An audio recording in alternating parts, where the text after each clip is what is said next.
نمک حرامه و نمک حرامه نمک حرامه تاته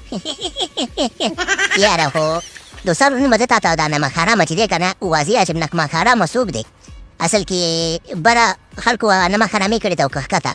نو نن دی په دې ویډیو کې واضح کړو نو زما ویډیو د خلک ګوري څوک حقیقت اورېدل غواړي نو خو د ټیک ټاک ته ډېر لازم هم راغلو غواړم چې راشم خو د وطن مینه د څه پکې نو زه به ستاسو ته واضح کړم ګورئ په دا سکرین باندې ورته ښکاري ډایرکټ د یونیسیف د امریکا نه به هر کال چې د 80 میلیونه ډالر راتله که نه افغانانو ته هر یو کال ته 2023 پورې راتله هغې نه بعد چې دی په دې مهاجرو باندې چې پیسې بندې شولې هغې نه بعد به پاکستانیانو چې دی د پنجابیانو دوی غوښتل دي د افغانان د دې وطن نه وباسي نو بیا د هر افغان په سر باندې چې دی که نه دوی باید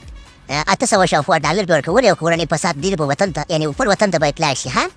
نو دا 80 میلیونه ډالر چې راغلي که نه هر یو افغان ته به دې اوسه پورې که په دې پاکستان کې پراته دي ته قسم ورکوي تا ته د پاکستان حکومت پیسې درکړي دي او ټکۍ درکړې ده 100 ټکه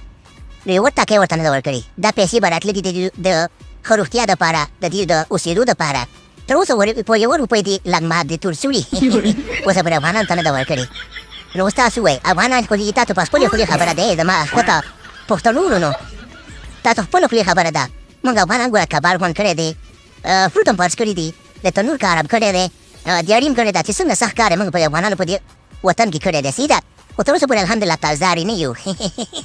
چینات هم نه دي ویلي چې راشه موږ ته سړکونه جوړ کړي په کښتونو باندې تاسو اوس خپل ووایئ ګورئ په دې کورونو کې موږ اوسېدلي یو مفت راته چا کومه کوټه نه ده راکړې مفت راته چا یو چت نه دی راکړی په دې کور کې چې موږ اوسېدلي یو په هر یو کوچ کور کې موږ ورته کرایه ورکړې ده لاړ شي د کور مالکان د قسم ورکړي چې موږ ته تاسو ته په ټیم باندې پیسې درکړي او که نه هم دي درکړي موږ چې د مفت نه اوسېدلي